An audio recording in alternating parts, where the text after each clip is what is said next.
Hey lads, welcome to the last quick guide from the dungeons in Season 2 of Dragonflight. This time we are in Vortex Pinnacle, and I will be going quickly through the trash and boss mechanics that you need to be aware of in this dungeon. You can check my channel for the rest of the dungeons in Season 2 short TLDR guides.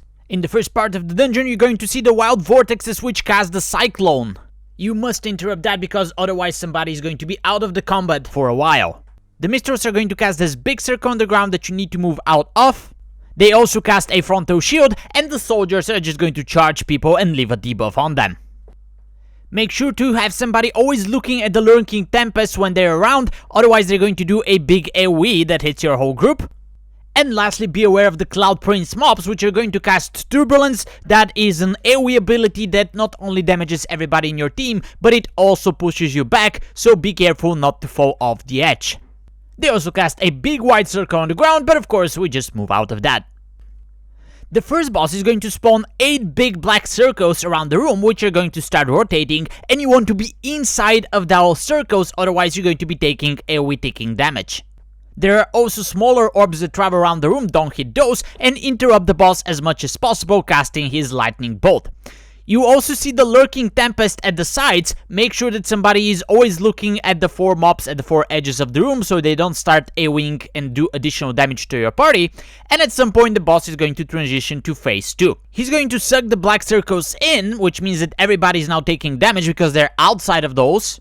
Basically, this is a healer check, but at least you don't have to worry about the small orbs and the lurking Tempest until this phase is over. After that, the circles are going to move out and you rinse and repeat until you kill the boss.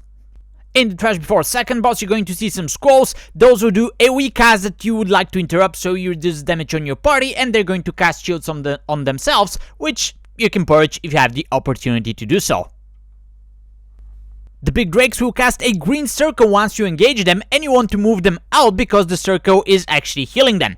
Instead, you can place your party inside, because shortly after the drake is going to do a nasty AoE cast, and the circle will help you survive. You need to be aware that the drake also has a frontal targeted at somebody, so when that happens, make sure you're not in front. The assassins are also pretty simple. They will just charge and backstab somebody, and also they're going to cast Vapor, which you need to interrupt because if that goes off, they get a 90% damage reduction. Once you engage the second boss, you will see winds blowing and changing their direction as the fight progresses. You want to make sure that the wind is always hitting you first and then the boss, so you have to stand basically between the wind and the boss. If you do that, you get a buff. If you don't do that, you get a debuff, which not only reduces your haste, but also does a ticking damage to you. As you can see, the boss has a frontal, so obviously dodge that when it's casted to somebody in your party, and every now and then he's going to cast this big white circle, which is going to expand. Just before it hits you, you want to actually hit one of the tornadoes around the room, which is going to knock you in the air and prevent the silence and the nasty dot that you get if you get hit by the circle. So as long as you stay on the correct side of the boss and you don't get hit by the white circle, it should be a pretty easy kill. I also have an additional video which explains this boss into a little bit more details. You can check it up in the cards of this video. In the trash that follows, the adepts are the most important mobs because they have a greater heal cast that you need to interrupt, obviously to prevent healing their allies. The Minister of Air is going to cast Lightning Lash, which will target somebody in your party. They need to hide in that big lightning triangle. But as soon as the cast is over, you need to move out because the overload ground is going to kill you if you stay inside of that triangle. Few more trash packs and you're at Asat, which is the last boss in the dungeon. He's going to cast Chain Lightning, targeting somebody in your party, indicated by a blue arrow on top of them. Make sure you're outside of the blue circle so only one person takes damage from that ability.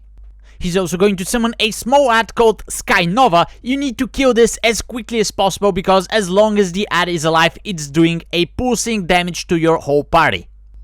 His third ability is called Static Clink, and after that cast finishes, everybody gets a nasty debuff and they're slowed. However, if you jump just before the cast is over, you will not get the debuff and you will not be slowed. Lastly, during unstable ground, he's going to draw a triangle on the ground using lightning. Everybody needs to get inside a sap because as soon as he finishes drawing, he's going to go into the Supremacy cast, which will kill everybody outside of the triangle. He will then continue casting those abilities until you kill him, and that is pretty much everything you need to know about Vortex Pinnacle. If you want to check the rest of the short guides for the rest of the Season 2 dungeons in Dragonflight, please look into my channel. And if you want to see more in-depth guides, consider subscribing because they're yet to come on there.